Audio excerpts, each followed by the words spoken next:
এই যে দেখুন, এখানে একটা টিউবওয়েল রয়েছে, একটা মগ রয়েছে পানি নেবার জন্য, এবং মগটায় এই যে শিকলবন্দি করে রাখা রয়েছে। কেউ যে এখান থেকে নিয়ে যাবে সেটা করতে পারবে না।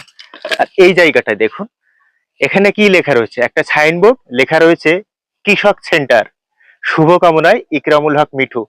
মূলত এটা মিঠুর কুড়ে নামে পরিচিত। আর এই ঘরটা এই যে দেখছেন, এখানে গোলপাতা, উপরে গোলপাতার ছাউনি। এই যে মাঠটা আমাদের ঝিকরগাছা দক্ষিণাঞ্চলে বল্লা জনপদে, এই মাঠটা মেয়েদের মাঠ নামে পরিচিত। বিস্তীর্ণ একটা মাঠ।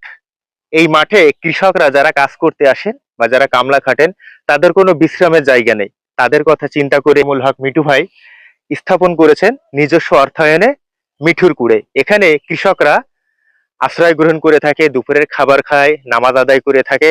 সত্যি এই মিঠু ভাইয়ের একটা মহৎ উদ্যোগ।